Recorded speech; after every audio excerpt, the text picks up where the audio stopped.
अमूमन क्या होता है कि डिप्लोमेसी में जब बात होती है, डिप्लोमेटिक टॉक्स होती हैं, तो बहुत हार्श शब्दों का इस्तेमाल नहीं किया जाता, लेकिन कैसे कैसे शब्दों का इस्तेमाल हुआ। देखिए, सौदा, युद्ध और जुआ, अपमानजनक, डर, इस तरह के शब्दों का। वहीं ट्रंप ने बता दिया है कि क्या किस तरफ जा रहा है यूक्रेन, वर्ल्ड वॉर 3 की तरफ जा रहा है। अपमान किया गया, मिलिट्री का इस्तेमाल हो सकता है, व्यवहार, गैम्बलिंग, इस तरह के शब्दों का डिप्लोमेटिक बातचीत में अभी तक अगर आप इतिहास के पन्ने पलटेंगे तो ऐसा ऑन कैमरा कभी नहीं हुआ कि दो देशों के राष्ट्राध्यक्ष इतने हार्श तरीके से, इतने कठोर तरीके से ऐसे बातचीत करें। लेकिन ये तस्वीर सामने आई और बातचीत उन दो देशों के बीच चली जिनके कोऑर्डिनेशन की पहले चर्चा थी जब बाइडेन हुआ करते थे, लेकिन ट्रंप आने के बाद तस्वीर बदली है, क्योंकि ट्रंप पहले से ही कह रहे थे कि वो शांति के पक्षधर हैं। लेकिन चलिए, वार्ता होनी थी, लेकिन वार्ता ना होकर हुआ क्या? क्योंकि वार्ता तो यहाँ नहीं हुई, यहाँ तो बहस शुरू हो गई। यहाँ तो एक दूसरे पर एक तरह से लग रहा था जैसे कोई गली मोहल्ले की लड़ाई होती, उस तरह के हालात हो गए। और ये थे दो देशों के राष्ट्राध्यक्ष। बताते हैं आपको कि बातचीत कहां से शुरू होनी थी और कहां पर खत्म हुई है। देखिए, यूक्रेन के राष्ट्रपति अमेरिका के राष्ट्रपति से पूरी तरह से भिड़ते दिखाई दिए। मीडिया के सामने तमाम मीडिया पर्सन्स थे वहां पर। ट्रंप और जेलेंस्की की तीखी बहस 1-2 मिनट तक नहीं बल्कि 10 मिनट तक ये बहस होती रही। और विवाद के बाद ट्रंप से माफी मांगने से भी जेलेंस्की ने इनकार कर दिया। पीस डील में शामिल होने से जेलेंस्की का ये इनकार कहीं ना कहीं रास्ता आगे मुश्किल कर सकता है। पीस डील के लिए सुरक्षा की गारंटी मांगते रहे जेलेंस्की, और जेलेंस्की के तेवर से डोनाल्ड ट्रंप और आग बबूला हो गए और गुस्से में आ गए। तो ये वो बातचीत थी जिससे लग रहा था कि शायद रास्ता निकलेगा, लेकिन रास्ते अब बंद होते दिखाई दे रहे हैं। और हम जेलेंस्की को भस्मासुर इसलिए कह रहे हैं क्योंकि ऐसा लग रहा है कि वो अब खुद जिस तरह की चीजें कर रहे हैं, जिस तरह की जिद पर अड़ गए हैं, वो पूरी तरह से भस्म करने वाले हैं यूक्रेन को, यूक्रेन की जनता को। बात कहां से शुरू हुई, जरा आपको सुनवाते हैं, बात कहां से खराब हुई है, सुनिए जरा। Well, if I didn't align myself with both of them, you'd never have a deal. You want me to say really terrible things about Putin and then say, "Hi, Vladimir, how are we doing on the deal?" That doesn't work that way. I'm not aligned with Putin. I'm not aligned with anybody. I'm aligned with the United States of America. And for the good of the world, I'm aligned with the world. तो सुना आपने, Trump ये कह रहे थे कि मैं पूरी दुनिया का भला चाहता हूं और मैं उसी हिसाब से चल रहा हूं।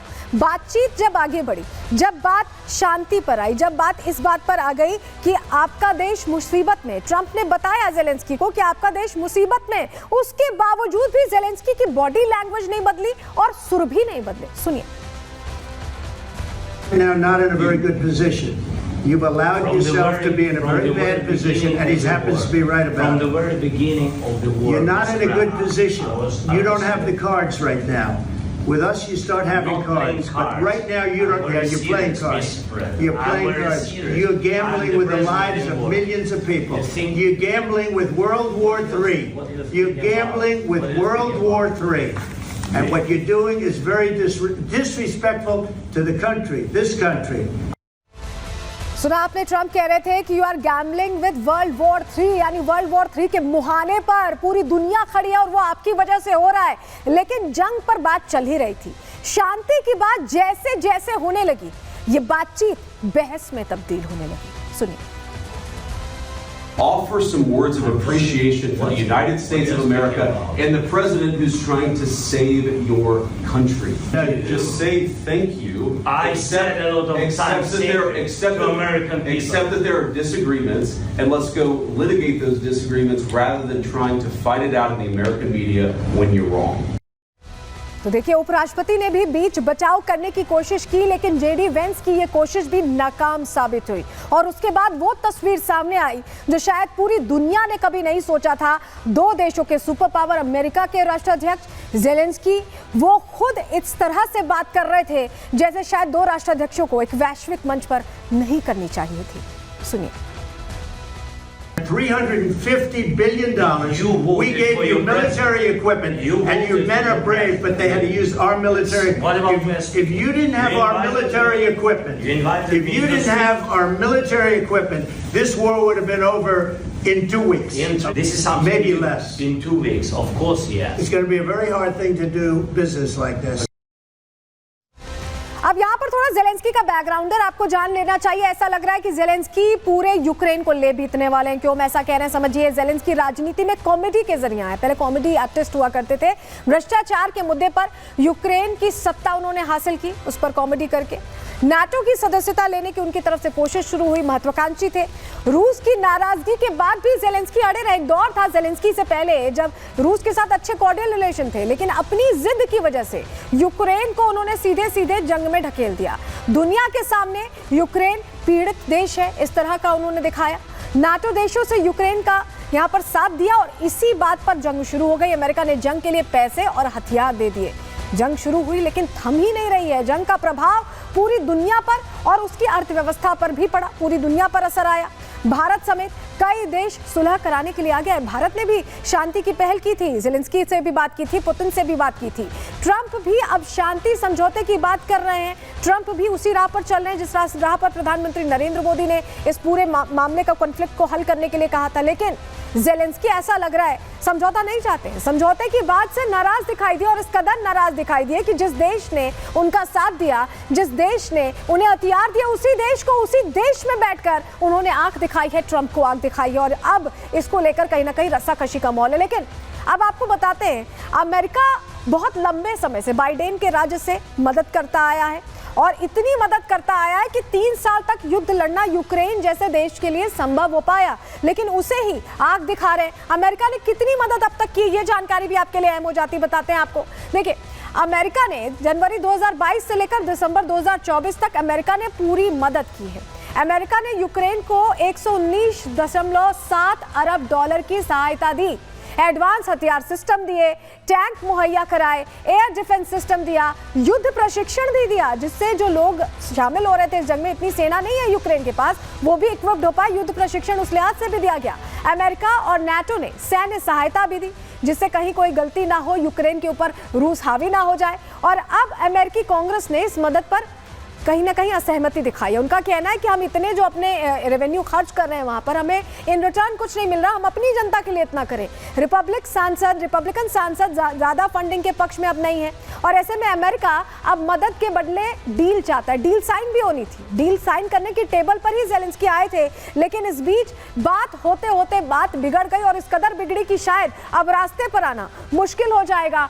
अब अगर ट्रंप साथ छोड़ रहे हैं तो ज़ेलेंस्की आगे क्या करेंगे, ये अपने आप में उनके लिए पसोपेश वाली स्थिति है, क्योंकि यूक्रेन इतना सेल्फ इक्विप्ड नहीं है कि वो रशिया जैसे बड़े देश के खिलाफ लड़ सके, और तब जब यूक्रेन का काफी हिस्सा रशिया के कब्जे में भी है। रिपोर्ट देखिए।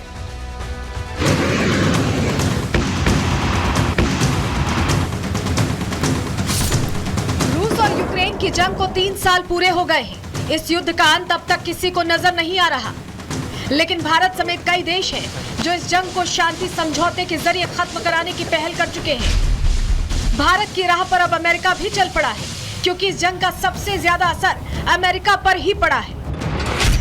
रूस के गुस्से से यूक्रेन की जनता को बचाने के लिए अमेरिका ने खुलकर पैसे और हथियार दिए, लेकिन रूस जैसे शक्तिशाली देश को हरा पाना तो दूर, उसे कमजोर भी नहीं किया जा सका। ऐसे में अमेरिका के नए राष्ट्रपति डोनाल्ड ट्रंप भी शांति के पक्षधर बन गए हैं। You don't have the cards. You're buried there. Your people are dying. Trump चाहते हैं कि जंग रुके और अब तक यूक्रेन को की गई मदद का उन्हें मुआवजा भी मिले। इसी पर बात करने के लिए यूक्रेन के राष्ट्रपति ज़ेलेंस्की को व्हाइट हाउस बुलाया गया। दुर्लभ खनिज संसाधन समझौते पर दस्तखत करने के साथ साथ शांति का प्रस्ताव रखा गया, लेकिन व्लादिमीर ज़ेलेंस्की का अड़ियल रवैया एक बार फिर दुनिया के सामने आ गया। ज़ेलेंस्की पहले तो अमेरिका के उपराष्ट्रपति जेडी वेंस से उलझे और फिर सीधे डोनाल्ड ट्रंप से तू मैं करने लगे।